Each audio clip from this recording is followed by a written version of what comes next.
Here we are again. When he was picked to host the Oscars about 2 months ago, half of the country said, "Who?"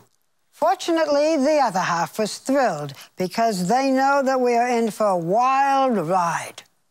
Family Guy creator Seth MacFarlane has given a voice to a generation. Many voices, in fact.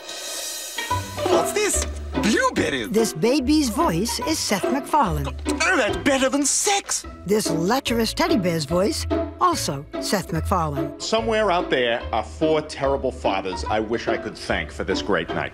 And this, believe it or not, is Seth MacFarlane, too. How lucky can one guy be? I kissed her and she kissed me. Like the fella once said, ain't that a kick in the head? Seth is the vision and sensibility behind America's most profitable and popular cartoon series, Family Guy.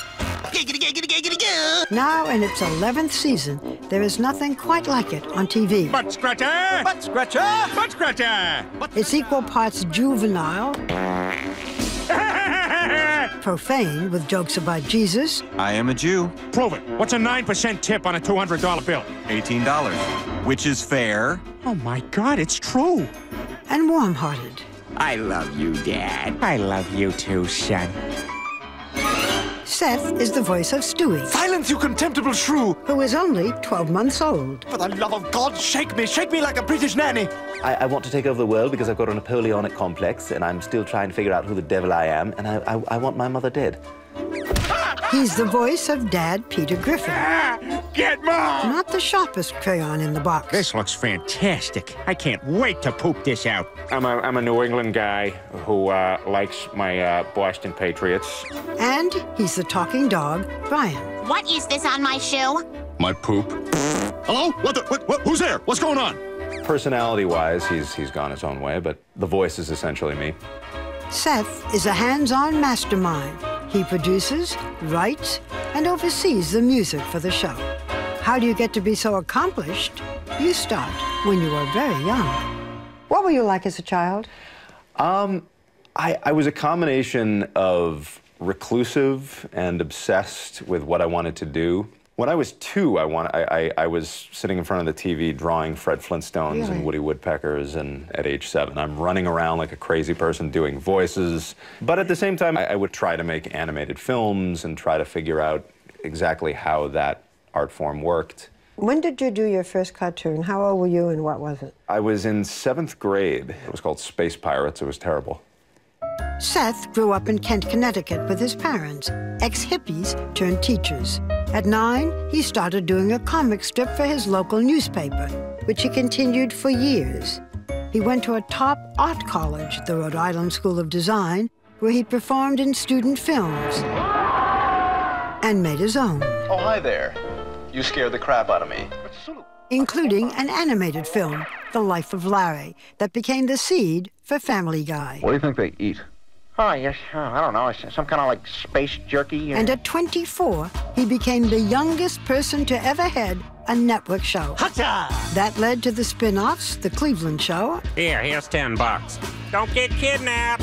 And American Dad. Stop! Get off me! Yeah, that's what your mom said last night.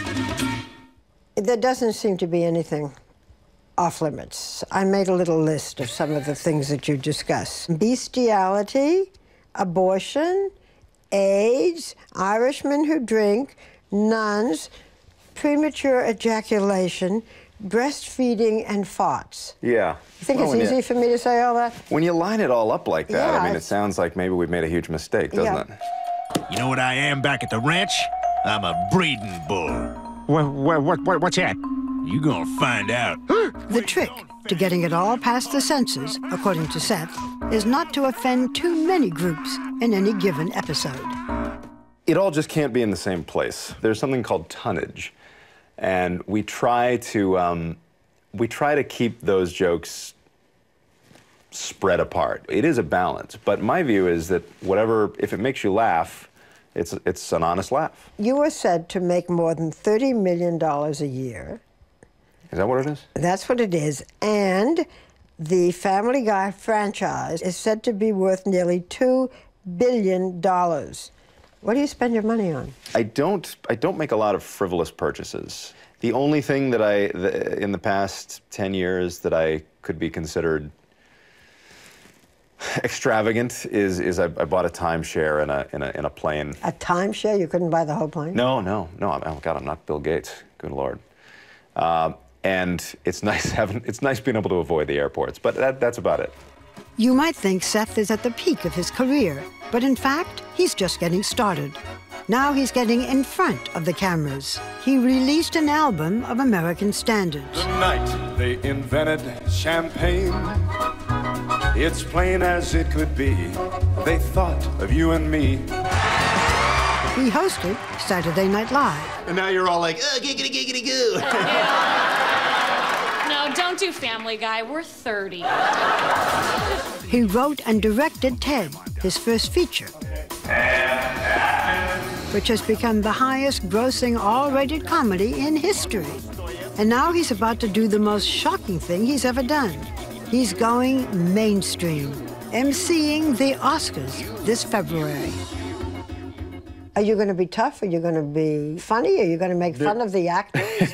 If it's too soft, I'm going to disappoint a lot of my fan base. If it's too hard, I'm going to lose that room. Are you going to sing at the Oscars? There will be a musical component. You got a big 60-piece orchestra there. It's just too big a temptation not to use. In 2 months, hundreds of millions will be watching this writer, producer, actor, cartoonist, singer, multi-millionaire, and all-around genius. And we'll all find out just how far Seth MacFarlane can go.